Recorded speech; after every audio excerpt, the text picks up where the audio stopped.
வணக்கம் நண்பர்களே, நம்ம வீட்ல காலையில இருந்து நைட் வரைக்கும் சின்ன குழந்தைகள்ல இருந்து பெரியவங்க வரைக்கும் எல்லாருமே விரும்பி சாப்பிடுற பொருள் தான் முட்டை. புரதம், கொழுப்பு, carbohydrate, vitamin A, vitamin B, இந்த மாதிரி இன்னும் பல சத்துகள் நிறைஞ்ச நம்மளால தவிர்க்க முடியாத முட்டைய சரியானதா பார்த்து வாங்கணும். அப்பதான் தேவையான சத்துக்கள் சரியா கிடைக்கும், உடல் நலமோ ஆரோக்கியமா இருக்கும். எப்படி சரியா வாங்குறது, சரியானதா இல்லையான்னு எப்படி கண்டுபிடிக்கிறது, இத பத்தி FSSAI கைட்லைன் என்ன சொல்லுது அப்படிங்கறத இந்த வீடியோல தெளிவா பார்ப்போம்.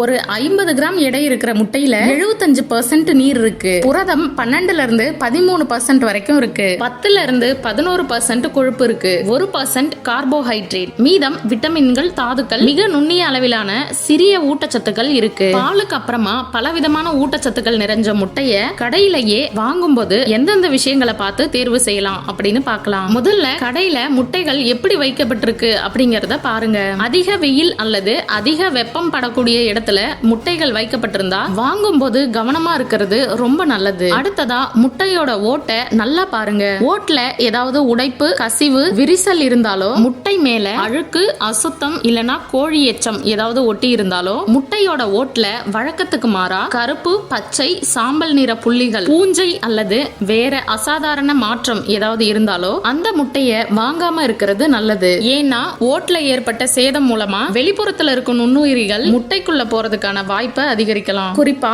ஈரமாவோ அழுக்காவோ இருக்கிற முட்டையை வாங்காம இருக்கிறது ரொம்ப ரொம்ப பாதுகாப்பானது. அடுத்தது, சூப்பர் மார்க்கெட்ல காட்டன்ல முட்டைகள் வைக்கப்பட்டிருந்தா முடிஞ்ச வரைக்கும் பெட்டியை திறந்து முட்டை உடைஞ்சிருக்கா, கசிவு ஏதாவது ஏற்பட்டிருக்கா, ஈரமாவோ இல்லனா ஒற்ற தன்மை இருக்கா அப்படின்னு சரி பாருங்க. ஒரு பெட்டியில இருக்கக்கூடிய முட்டை உடைஞ்சு பக்கத்துல உள்ள முட்டைகள் மேல பட்டிருந்தா கூட அந்த பெட்டி முட்டையே வாங்காம இருக்கிறது நல்லது. அடுத்தது, ரொம்ப ரொம்ப முக்கியமான விஷயம், பேக்கிங் டேட்ஸ், பயன்படுத்த வேண்டிய டேட்ஸை பாருங்க. குறிப்பா பேக் பண்ணப்பட்ட முட்டையை வாங்கும்போது லேபிள்ல ஒட்டப்பட்டிருக்க தேதி ஒழுங்கா இருக்குதா அப்படிங்கறத பாருங்க. தேதி அழிக்கப்பட்டிருந்தாலோ இல்ல படிக்க முடியாம இருந்தாலோ அந்த பாக்கெட்டை வாங்காம இருக்கிறது நல்லது. முட்டை வாங்கும்போது இன்னொரு விஷயத்தையும் ஞாபகத்துல வச்சுக்கோங்க. பழுப்பு நிற முட்டை தான் நல்லது, வெள்ளை நிற முட்டை தரம் குறைஞ்சது அப்படிங்கிற கருத்து சரியில்லை. முட்டை ஓட்டின் நிறம் பெரும்பாலும் கோழியோட இனத்தை பொறுத்தது. அதே போல பெரிய முட்டை அப்படிங்கறதுனால அதிக சத்தானது அப்படின்னு சொல்ல முடியாது. முட்டையோட எடையை வச்சு மட்டுமே அதோட தரத்தை தீர்மானிக்க முடியாது. ஒரே அளவுல இருக்கும் முட்டைகள்ல ரொம்ப லேசா தெரிஞ்சா அது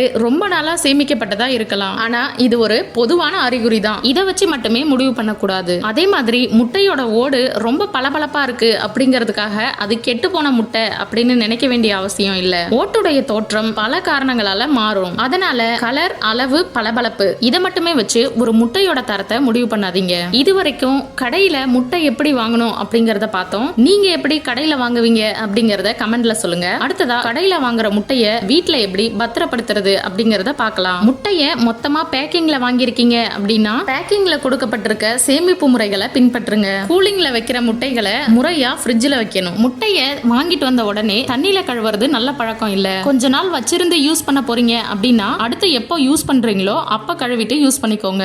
ஏன் அப்படின்னா முட்டைய கழுவுன உடனே முட்டையில இருக்கக்கூடிய பாதுகாப்பு அடுக்கு அழிஞ்சு முட்டையில பாக்டீரியா சேர்ந்துரும். அப்படி முட்டையை நம்ம கழுவிட்டோம் அப்படின்னா உடனே சமைச்சிடணும். முட்டை பழசா இல்லையாங்கிறத தெரிஞ்சுக்க வீட்லயே தண்ணீர் சோதனை செய்யலாம்னு நிறைய பேர் சொல்லுவாங்க.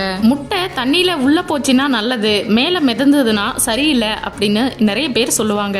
ஆனா இந்த சோதனை முட்டை பாதுகாப்பா சேமிக்கப்பட்டிருந்ததா அப்படிங்கறத சொல்லாது. அதே போல முட்டைய சுட்டு பார்த்து நல்லதா கெட்டதான்னு தெரிஞ்சுக்கலாம் அப்படின்னு நிறைய பேர் சொல்லுவாங்க. இந்த மாதிரி ஆபத்தான விஷயத்த யாருமே செஞ்சு பாத்துறாதீங்க. முட்டையை நெருப்புல சுடுறது தேவையற்ற விளைவுகளை ஏற்படுத்தும். இந்த ரெண்டு முறையில முட்டைய சரியான முட்டையா அப்படின்னு கண்டுபிடிக்கலாம்னு சொல்லி FSSAI கைட்லைன்ல சொல்லப்படல. கடைசியா ஒரே ஒரு விஷயம், வீட்ல முட்டையை உடைச்சதுக்கு அப்புறமா கடுமையான வாடை வந்தாலோ இல்ல முட்டை அழுக்கா இருந்தாலோ அதை சமைச்சு சாப்பிடாம இருக்கிறது ரொம்ப ரொம்ப உடம்புக்கு நல்லது. இதுவரைக்கும் நாங்க வீடியோல சொன்னதை வச்சு சரியான முறையில நல்ல முட்டையை வாங்கி வீட்லயும் சரியான முறையில சேமிச்சு நல்லா சமைச்சு சாப்பிடுவீங்க அப்படின்னு நம்புறோம். இது முட்டைய பத்தின முதல் வீடியோ. இன்னும் அடுத்தடுத்த பார்ட்ஸ் வரப்போகுது. சின்ன சின்ன விஷயங்கள்ல கவனம் செலுத்தினாலே நல்ல நிலை நிலையில இருக்கக்கூடிய முட்டைகளை தேர்வு செஞ்சு தேவையற்ற உணவு பாதுகாப்பு பிரச்சனைகளையும் தவிர்க்க முடியும். இந்த தகவல் உங்களுக்கு பயனுள்ளதா இருந்ததுன்னா வீடியோவை லைக் பண்ணி உங்க ஃப்ரெண்ட்ஸ், சொந்தக்காரங்க, தெரிஞ்சவங்க எல்லாருக்குமே ஷேர் பண்ணுங்க. இதே போல இன்னும் பயனுள்ள நிறைய தகவல்களுக்கு நம்ம சேனலை சப்ஸ்கிரைப் பண்ணுங்க.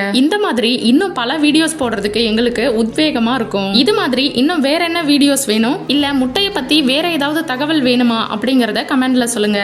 நன்றி நண்பர்களே.